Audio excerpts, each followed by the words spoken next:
Abrir a sua Bíblia no Evangelho de João, capítulo 6. João, capítulo 6, versos 1 ao 14. Texto que servirá de base para a reflexão desta manhã, aplicando ao seu coração o ensino de Jesus Cristo. João, capítulo 6, versos 1 ao 14. A narrativa do evangelista João, daquele evento, momento marcante em que Jesus alimenta uma multidão a partir da entrega de um menino ou de um rapaz, dependendo da sua versão, um jovem, por assim dizer, de 5 pães e 2 peixes. Há algo marcante nessa narrativa, importante de ser destacada, porque ela é uma das poucas narrativas que aparecem simultaneamente nos 4 evangelhos. A principal, ou as principais delas, a crucificação e a ressurreição, são evidências e são narrativas evidentemente presentes nos 4 evangelhos, dada a sua importância, dada a centralidade que elas têm na narrativa evangélica e evangelística. Mas o que me chama a atenção, dentre algumas outras narrativas, é que esta aparece simultaneamente nos 4 evangelhos. Outras tantas narrativas aparecem em 2, algumas delas aparecem apenas em um dos evangelhos. Há um livro no estudo teológico chamado A Harmonia dos Evangelhos, que faz este estudo, este entrelaçamento das narrativas para você compreender bem como cada narrativa aparece nos 4 evangelhos, para avaliar de onde os evangelistas poderiam ter tirado essas informações. E alguns vão dizer que o fato desta narrativa constar nos 4 evangelhos ressalta, de alguma maneira, o impacto que ela causou naquele tempo, na vida dos evangelistas e dos primeiros cristãos. Não que as outras não tenham, mas é de se destacar, é de chamar a atenção o fato de que uma narrativa que possa passar desapercebida, ou pelo menos não ter a tão grande importância como um sinal miraculoso, a cura de um enfermo e outras tantas narrativas maravilhosas que temos nos evangelhos de Jesus Cristo, esta, se fôssemos contabilizar ou estabelecer que um patamar de critério para dar importância seria a quantidade de vezes que esta narrativa aparece nos evangelhos, esta estaria em destaque. Ainda que tenha vamos dizer assim, uma apresentação, de certa forma, simples. Mas é porque, de fato, há alguma coisa importante a ser dita aqui, nesta narrativa da multiplicação dos pães e peixes por Jesus Cristo. Até porque, para mim, esta narrativa, ela revela e traz a essência de como o reino de Deus funciona. Se nós observarmos o Evangelho, Jesus estava o tempo todo ensinando os seus seguidores, a começar dos seus discípulos, a dinâmica do reino de Deus. Em vários momentos, Jesus usa parábolas, ilustrações, para dizer que o reino de Deus é. Então, Jesus usou referências visíveis, tangíveis, cotidianas, para fazer com que aquelas pessoas compreendessem que o reino de Deus era algo totalmente novo, algo fora da compreensão daquele tempo, algo que não se enquadraria, e como não se enquadra, em sistemas humanos, sejam eles religiosos, políticos. O reino de Deus também não se enquadra na nossa racionalidade, não se enquadra na nossa previsibilidade. O reino de Deus é algo sobrenatural. O reino de Deus, ainda que seja algo real, e muitas vezes tangível e visível, foge, na maioria das vezes, à compreensão racional, à física, à matemática, à química, e até mesmo os conceitos humanos de conhecimento, como sociologia, psicologia, são confrontados com a dinâmica do reino de Deus. E esse texto, para mim, é precioso, dentre tantas outras valorizações que ele possa ter, porque a maneira como Deus olha para a humanidade e como Deus responde à humanidade e como Deus instrumentaliza aquilo que está à sua volta para cumprir o seu propósito, é algo que precisa ser destacado e aplicado ao nosso viver. Dentre a narrativa desse texto e também nos seus paralelos, Evidentemente que dá-se grande importância ao fato em si, o poder de Jesus de alimentar uma multidão por meio de 5 pães e 2 peixes. O evangelista Mateus e Lucas, inclusive, fazem uma narrativa secundária, ou uma segunda narrativa, de que teria havido uma outra multiplicação. João não faz esse destaque. João, não sei se sintetiza as duas numa só, ou se dá destaque a apenas uma, mas o fato é que, tenham sido duas ou uma, Jesus realizou um grande sinal e maravilha, respondendo a uma necessidade pontual da humanidade à sua volta, e a maneira como ele o faz é precioso, é aplicável aos nossos dias, é de um grande ensino para mim e para você. Porque, não obstante ao ponto central, que é Jesus multiplicar uma pequena quantidade de alimento para alimentar uma inumerável multidão, apresentam-se nesse cenário 3 personagens que não podem ser ignoradas, ou pelo menos não podem passar ao largo.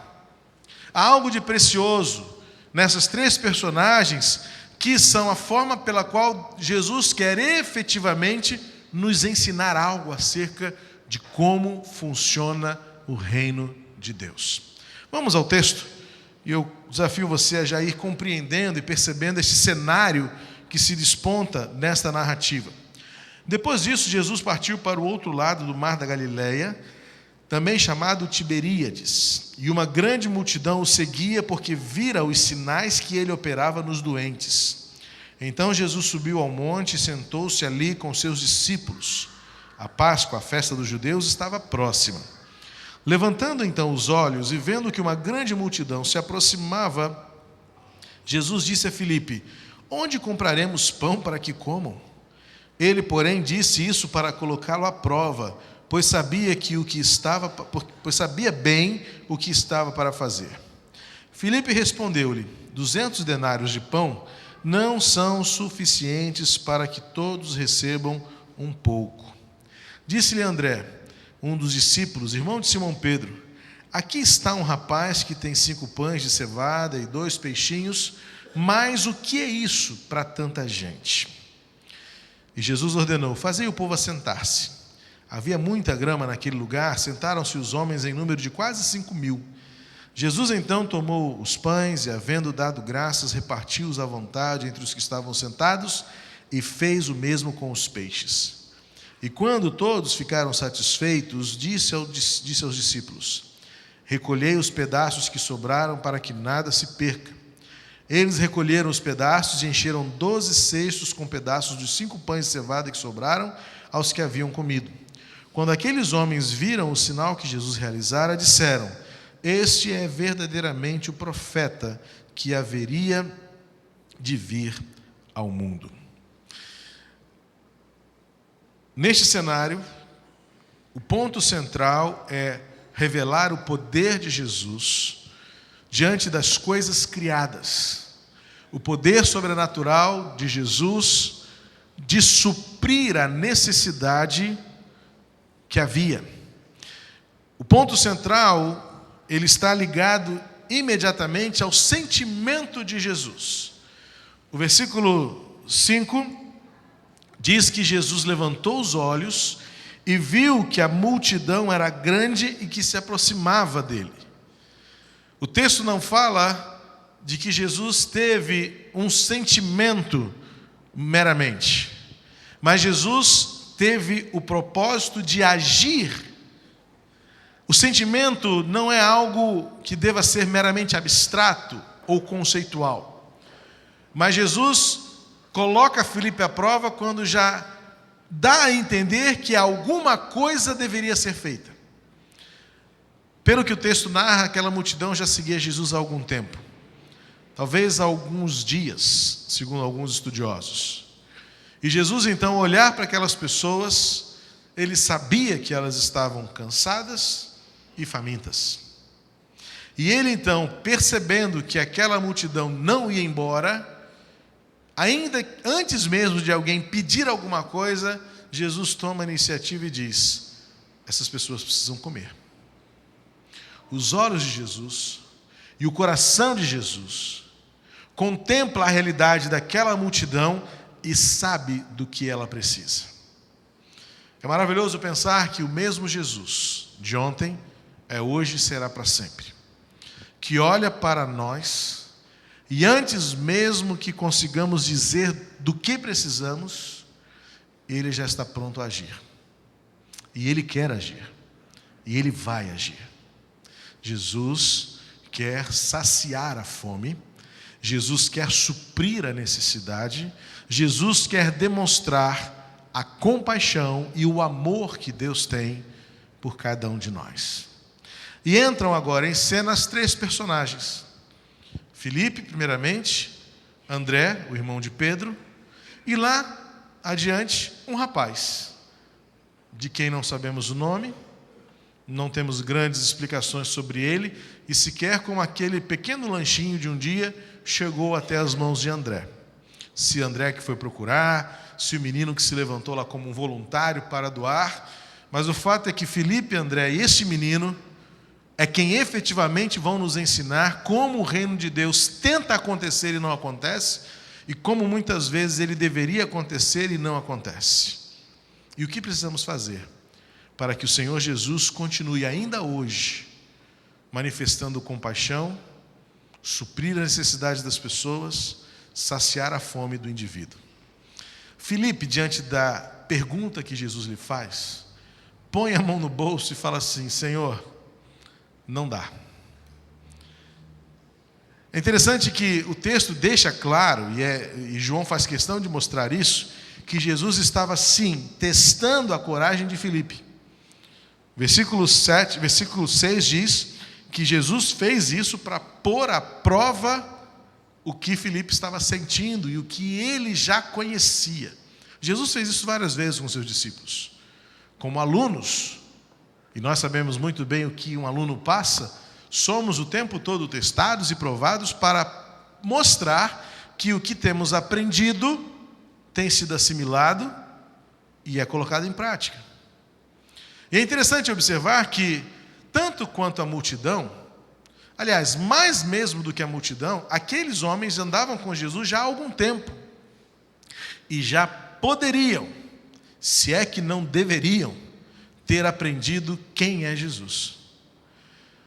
É curioso observar no próprio texto que lá no versículo 2, a multidão seguia a Jesus porque via os sinais que ele estava fazendo junto aos doentes. Se a própria multidão já via, não era hora de os discípulos também verem e saberem do que Jesus é poderoso para fazer? Mas a reação de Filipe é muitas vezes a reação da racionalidade, a reação da individualidade, a reação da instituição, que muitas vezes trabalha só com a razão e ignora o poder sobrenatural com que o reino de Deus tem de funcionar. Filipe faz conta. Filipe se detém nos documentos. Filipe se detém nas cláusulas. Filipe se detém no valor, na quantia. E ele fala assim: 200 não dá.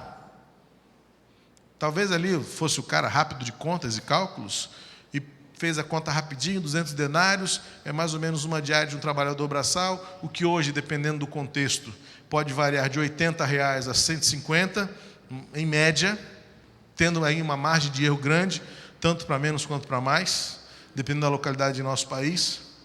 E aí você multiplica isso por 200, você vai ver uma grande quantia em dinheiro. Mas mesmo assim, Filipe olha, faz as contas e fala: não dá. Quantos de nós também olhamos para a realidade à nossa volta, olhamos para as possibilidades do reino de Deus, e mais, estamos diante da possibilidade de Deus agir para atender a necessidade daqueles que estão diante de nós e à nossa volta, e nós agimos como Filipe. Fazemos as contas e a nossa razão determina o ponto final. Não dá. A declaração de Filipe é frustrante.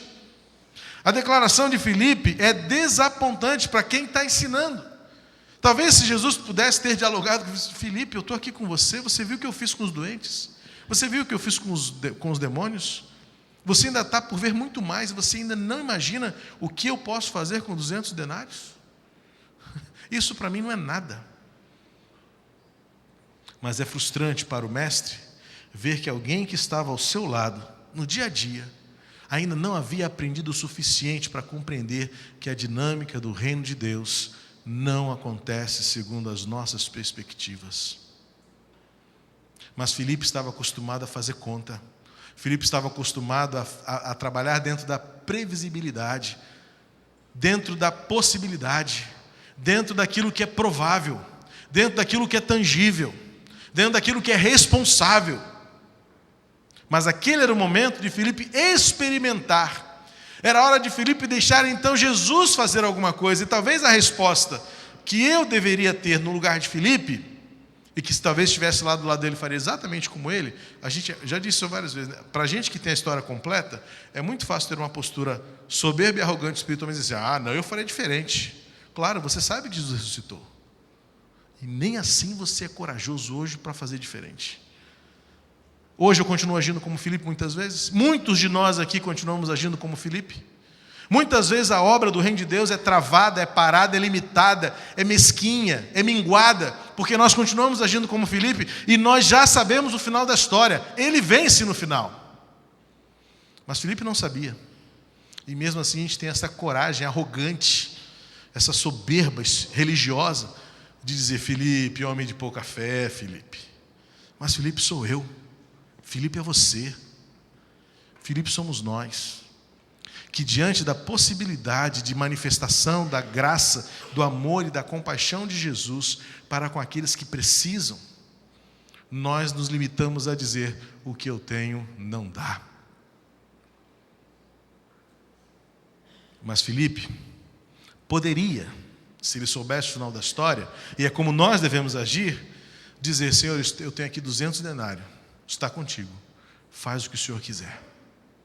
Porque é isso que vamos ver daqui a pouquinho, na terceira personagem. Mas antes de chegar no rapaz, entra na história André, que nos parece que de alguma forma tem esta percepção diferente de Filipe. Filipe olha para si mesmo e fala, o que eu tenho não dá, o que está comigo não dá, o nosso caixa não absorve isso, o nosso caixa não dá conta desse desafio. Passa para outro, Ciro. Arranja um desafio menor, uma coisa mais barata. Vamos alimentar aqui só nós. 200 se for só nós, a gente dá.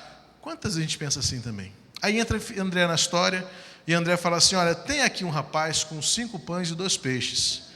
Mas o que é isso para tanta gente? Estava indo tão bem, não é? Quando ele traz para Jesus o que ele encontrou no meio da multidão.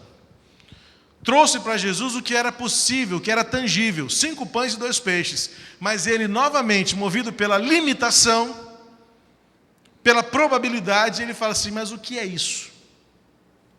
Filipe é negativo, objetivamente negativo. Filipe diz, não dá, e não tenho.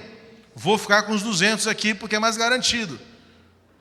Enquanto que André fala assim, olha, eu tenho aqui alguma coisa para dar, mas não sei se isso vai dar para alguma coisa.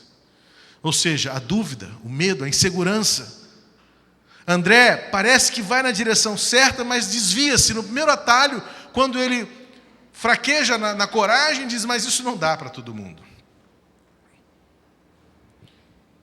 Eu fico imaginando se Filipe achava que 200 não dava.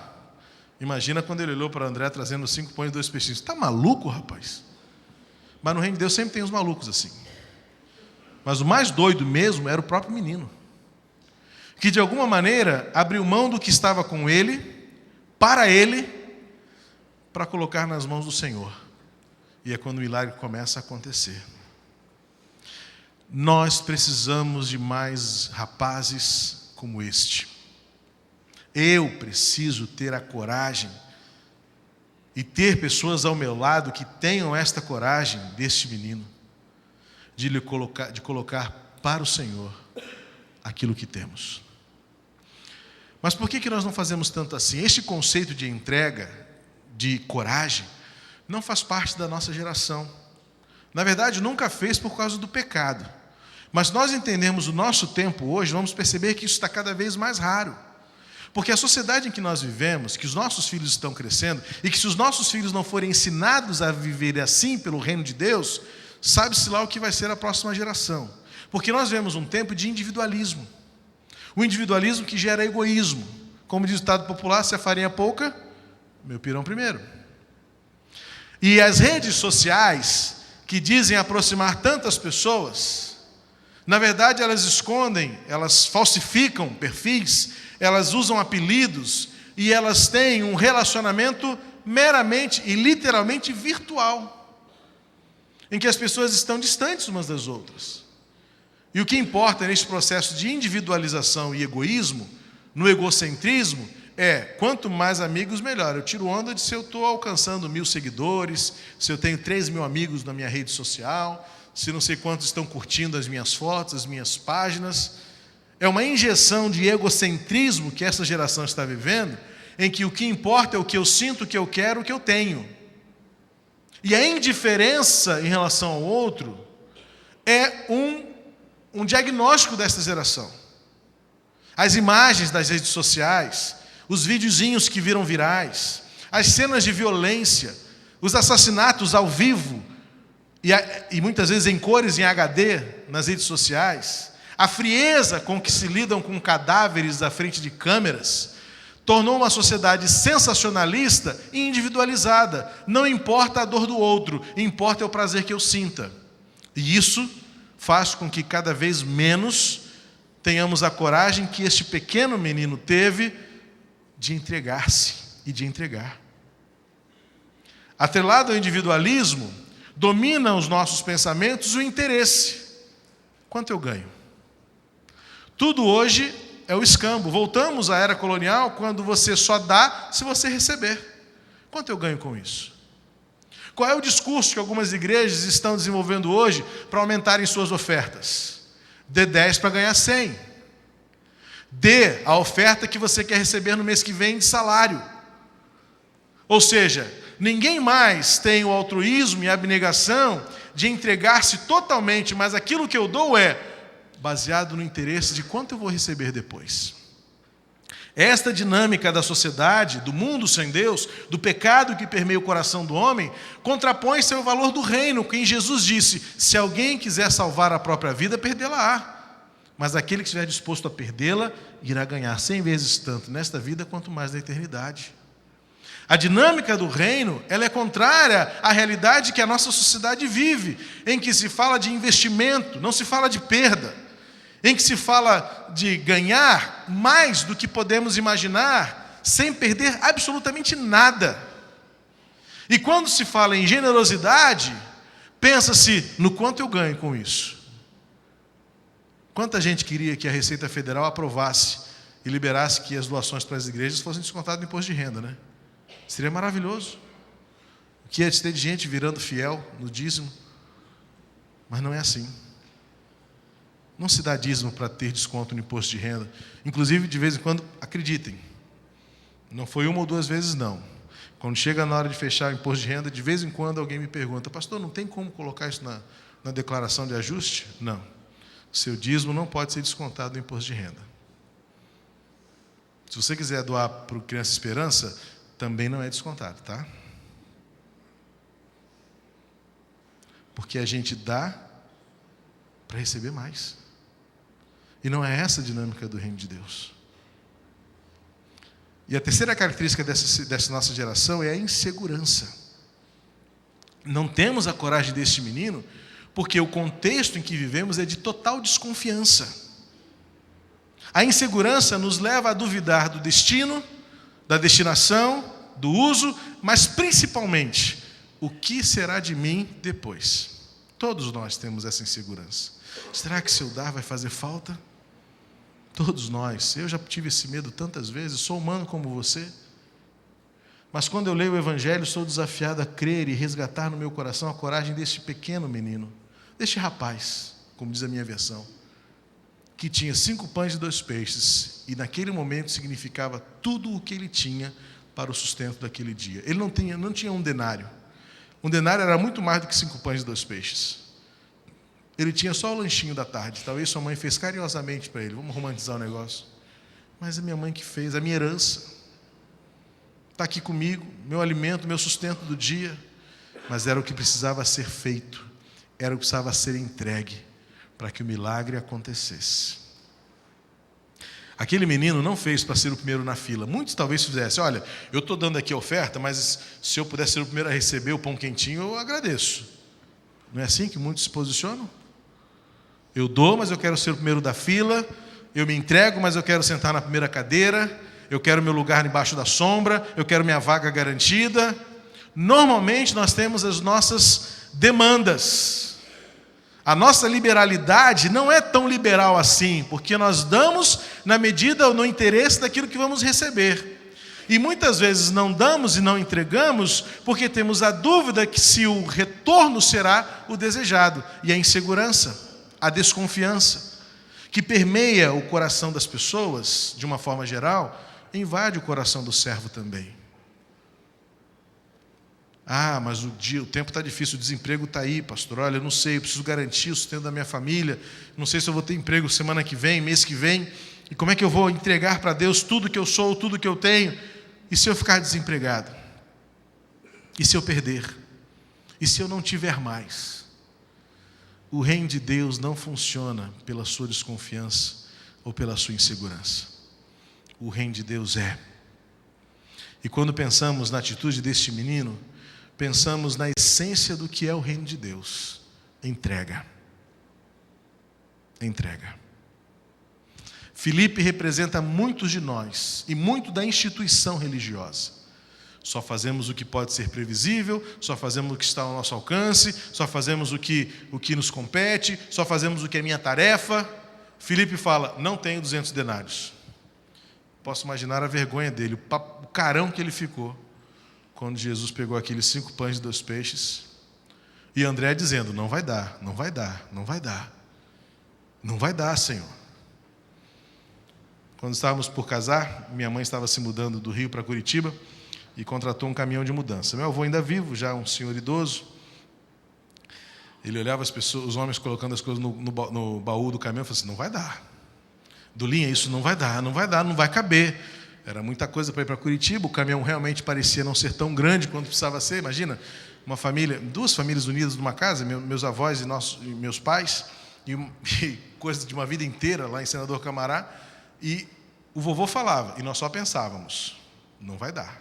Mas o vovô era quem insistia em falar, não é? Não vai dar. Ele chegava na varanda e dizia assim, não vai dar, isso não vai dar. Quando chegou 6:30 da tarde, assim, o homem colocou o último estrada assim, no caminhão, fechou as portas e ele disse, deu.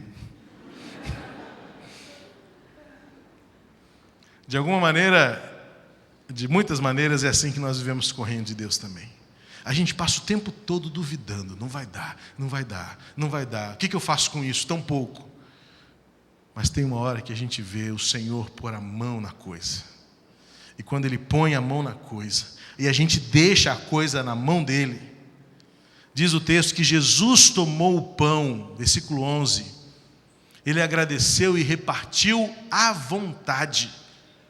A fartura, a prosperidade, não acontece enquanto nós retemos aquilo que não é nosso, mas é do Senhor.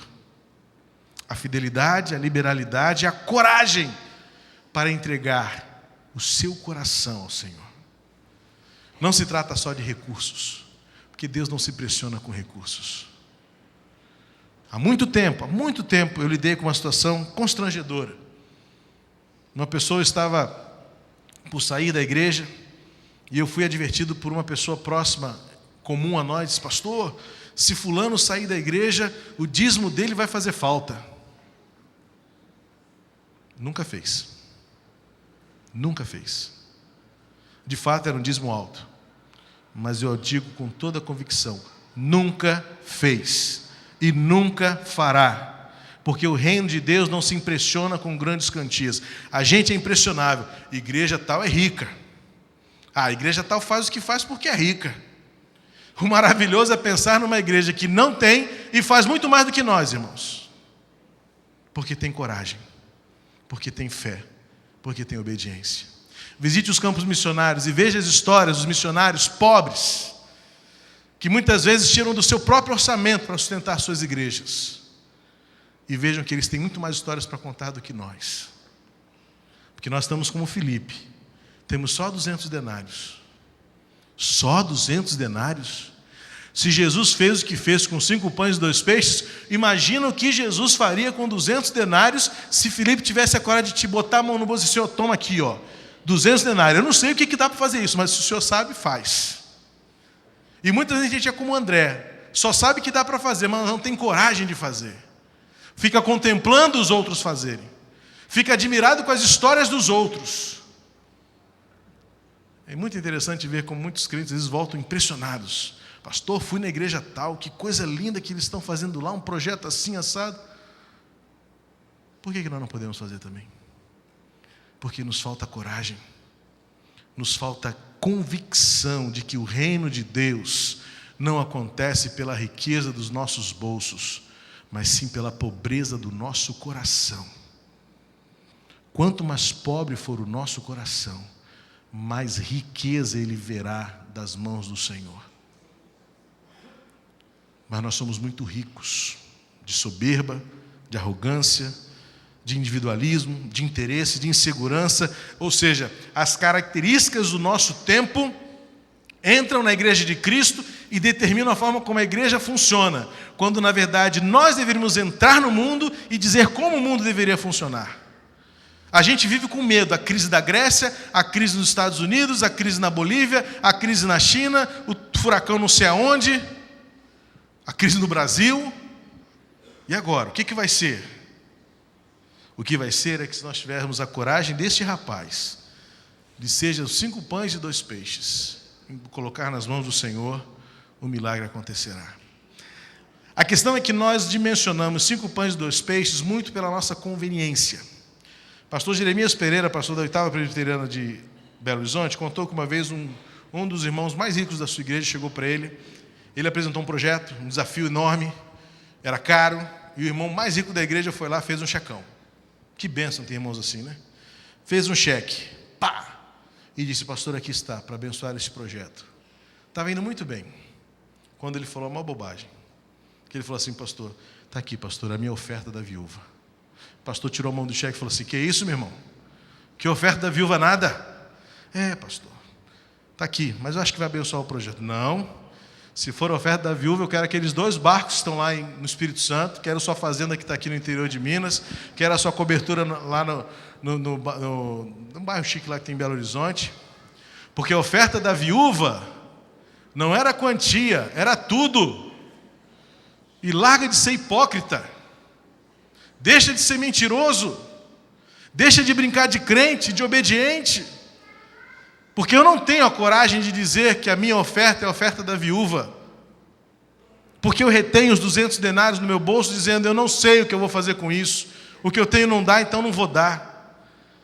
Quando o meu coração tem reservas, quando o meu tempo é limitado, quando a minha prioridade são os meus interesses, o meu conforto, o meu desafio é encontrar na dinâmica do reino de Deus o poder milagroso que faz o tudo, ainda que seja pouco, se transformar na bênção abastada para suprir a necessidade deste tempo.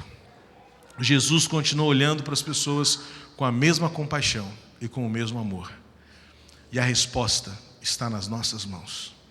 A sua entrega é a resposta de Deus para a fome deste tempo. As pessoas precisam experimentar a graça e o amor que há em Jesus.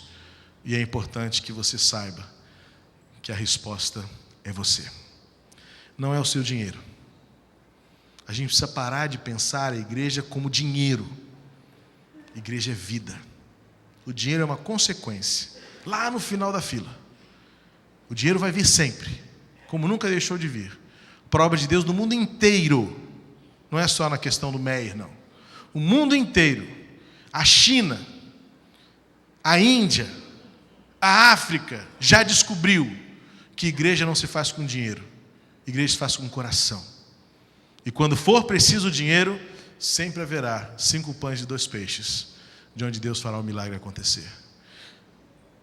O que aconteceu neste dia, lá naquele gramado, não foi 200 denários, ou não foram 5 pães e 2 peixinhos. Foi um rapaz que abriu mão de tudo que era e tudo que tinha para viver o milagre de Deus nas suas mãos. O que nos falta hoje é coração, é vida, obediente ao Senhor, para ser a resposta que Jesus quer dar, com compaixão, graça e amor, para a sociedade em que vivemos. Você pode fechar os seus olhos e vamos orar? Meu desafio para você nesta manhã é, junto comigo, lutarmos para viver a dinâmica do reino de Deus, não permitindo que o mundo dite as regras, porque se o mundo ditar as regras, nós seremos individualistas, nós faremos tudo por interesses e nós viveremos inseguros e agiremos como Filipe e André. Não vai dar, não vai dar. Mas o reino de Deus acontece quando os menores se apresentam, quando os que têm menos se dispõem a entregar tudo. E aí é quando o milagre começa a acontecer. O milagre da manifestação do cuidado e do amor de Deus por aqueles que precisam. E não se trata só da fome física, é a fome espiritual. Homens e mulheres precisam voltar para casa reabastecidos. Homens e mulheres precisam voltar para casa com o coração cheio da graça de Jesus. Homens e mulheres precisam voltar para casa com esperança no coração. Eu conheci Jesus. Ele me deu alimento. Ele encheu a minha vida de esperança. Eu vou seguir Jesus. Que esta igreja esteja cheia de rapazes como este. Menos Filipes, menos Andrés, mais rapazes como este, que entendem o poder da entrega, tudo nas mãos do Senhor. Pai querido, nós estamos aqui e queremos consagrar a Ti este culto, e agora suplicar que o Teu Espírito Santo cele e encerre este momento, completando em cada coração a Tua verdade que vem da Tua palavra. Ensina-nos a vivermos a dinâmica do reino de Deus, que é vivida com fé e com coragem, para entregar tudo, o que somos e o que temos, ao Teu dispor, para que o Teu olhar de compaixão pela humanidade seja respondido por nós, indo ao mundo, levando ao mundo, falando ao mundo, amando o mundo, para transformá-lo por Jesus Cristo. Usa-nos, Senhor. Venha a nós o Teu reino. Seja feita a Tua vontade. Em nome de Jesus. Amém e amém. Deus abençoe sua vida em nome de Jesus. Leve para casa a paz em Cristo. Não saia sem dar um abraço do seu irmão. E até a